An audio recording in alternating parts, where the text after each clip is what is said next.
नोएडा से सांसद हैं, पूर्व मंत्री हैं महेश शर्मा। आज नोएडा में भी किसानों का मार्च निकला था, किसानों का प्रोटेस्ट निकला था। महेश शर्मा जी मेरे साथ इस समय लाइव है। महेश शर्मा जी, मैं आपसे इसलिए पूछ रहा हूं क्योंकि आप नोएडा, और जो नोएडा है वो लोग ज्यादातर समझते हैं कि ये जो अर्बन एरिया है महेश जी वही है, सेक्टर्स हैं वही है, ऐसा नहीं है। यहां पर गांव भी है, खेत भी है, किसान भी हैं, एक्टिव किसान हैं जो लोग खेती करते हैं। आप मुझे बताइए, किसानों की डिमांड एमएसपी थी महेश जी, ये एमएसपी से फार्म लॉज को वापस करने तक ये कहां से कहां पहुंच गए? ये राजनीति कैसे हो रही महेश शर्मा जी?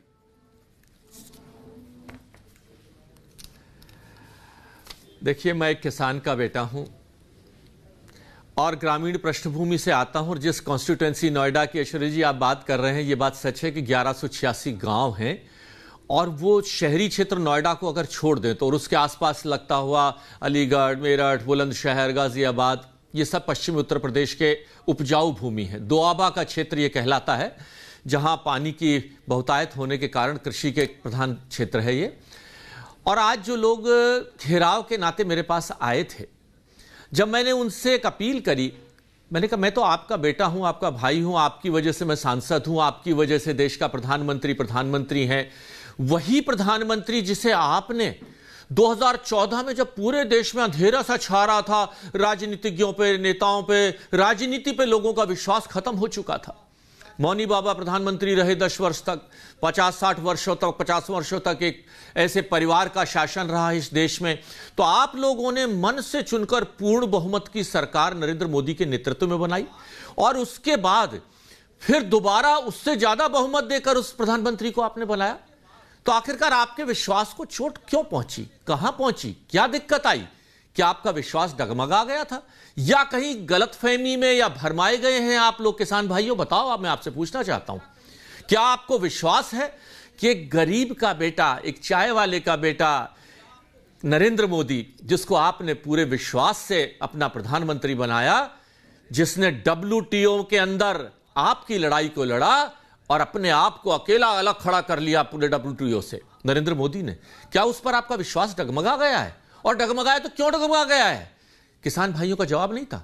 मैंने कहा इससे पहले जितने फसल बीमा से लेकर किसान सम्मान निधि से लेकर यूरिया खाद से लेकर जितने कदम उठाए गए, वो किसान के हित में थे। गरीब का बेटा किसान प्रधानमंत्री नरेंद्र मोदी कोई ऐसा काम नहीं करेगा, कोई ऐसी योजना नहीं बनाएगा, कोई ऐसा कानून नहीं बनाएगा जो किसान के हितों के खिलाफ काम करता हो। तो कोई बात नहीं करी उन्होंने, किसान कोई जवाब नहीं दे पाए। लेकिन मेरा आपसे ये सवाल है, बड़े सम्मान के महेश शर्मा जी, किसान, मेरा आपसे सवाल ये है, रही होगी आपके पास जब ये किसान आते हैं, आप जब जनता के पास जाते हैं, मुझे आप इतना बताइए सिर्फ महेश शर्मा जी कि कहीं ना कहीं ये अब कहा जाने लगा है कि ये क्या बीजेपी जो पार्टी है, क्या ये उसकी एक कमजोरी है कि क्या वो प्रधानमंत्री नरेंद्र मोदी और अमित शाह की जो सोच है, उनकी बातों को जमीन तक, किसानों तक नहीं पहुंचा पा रही है, और उसका दारोमदार कहीं ना कहीं बीजेपी के नेताओं पर आएगा कि क्या जो सोच प्रधानमंत्री मोदी की है, क्या वो सोच जनता तक नहीं पहुंची, और क्या इसीलिए बरगला दिया गया? महेश शर्मा जी, ये मेरा आखिरी सवाल आपसे। मैं आपकी इस बात से थोड़ा सा सहमत भी हूं ऐश्वर्या जी, मैं आपकी बात से सहमत हूं। कोरोना काल के कारण शायद किसानों तक, और संसद में बहस रही, मैं भी उस बहस का हिस्सा रहा, दोनों सदनों में बहस हुई, बहस होकर बिल पास हुआ, राष्ट्रपति जी के पास गया, तब तक ये सब लोग चुप बैठे रहे, उसका हिस्सा बने, उस लोकतांत्रिक व्यवस्था का ये विपक्ष के लोग जो थे उसका हिस्सा बने। और आखिरी के अंदर जब बाहर आकर उसमें हो सकता, मैंने आज भी माफी भी मांगी, मैंने कहा अगर कोई संवादहीनता रही है तो सरकार खुले मन से आपका आमंत्रण कर रही है ना, आप आइए ना। आपको अगर एमएसपी पर भ्रम है, आपको मंडियों पर भ्रम है, आपको कॉन्ट्रैक्ट फार्मिंग पर कोई भ्रम है, ये महत्वपूर्ण है महेश शर्मा, उसने कहा अगर कहीं उस वक्त ये महत्वपूर्ण है, आपने उनको आमंत्रण दिया। मैं आपकी बात, मैं आपसे बात,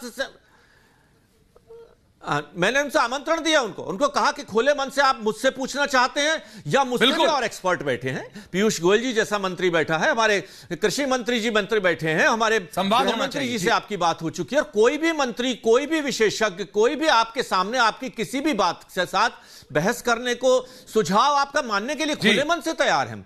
हम कोई ईगो नहीं लेके चल रहे हैं, हमको ये लेकर नहीं चल रहे कि जो बिल पास हो गया सो हो गया, हमें पास करना है।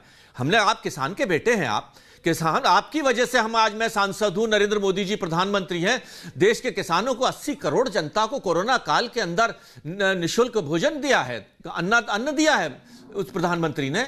तो उनका कैसा कोई कदम किसान के हित के खिलाफ काम कर सकता है, ये बात उन्होंने मानी।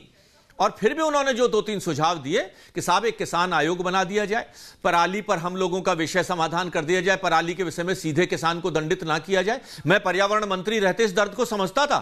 कानून पास कर दिया कि साहब पराली बंद, लेकिन उसके पीछे की अभी इकोनॉमिक्स, उसके पीछे की जरूरत है, उसके पीछे की मजबूरी हमने नहीं समझी। ये बात सच है, ये बात सच है। तो ये बात आपकी, मिश्र जी, मैं आपकी बात से सहमत हूं कि कहीं ना कहीं हम इस विषय को उन किसान भाइयों तक नहीं पहुंचा पाए। और इस बीच में जो ऐसे लोग थे जो मौका परस्त थे, वह उनको बरगलाने में कामयाब रहे। और वह भी देखिए गिने चुने लोग थे। आज पंजाब से भी एक भाई आए थे उन्हीं किसान संगठन के अध्यक्ष के रूप में। उनको जब मैंने पूछा, मैंने कहा बताइए एक कदम ऐसा बताइए प्रधानमंत्री, इसकी काट तो महेश शर्मा जी आप ही को करनी पड़ेगी, आप ही जैसे नेताओं को करनी पड़ेगी, आप ही जैसी सांसदों को करनी पड़ेगी, जो कि लोगों तक जाएं, जमीन पर उतरें और किसानों को समझाएं प्रधानमंत्री नरेंद्र मोदी की असली सोच क्या है, ये फार्म लॉज की असलियत क्या है। बहुत बहुत धन्यवाद। ये थे भारतीय जनता पार्टी के सांसद और वरिष्ठ नेता महेश शर्मा जी।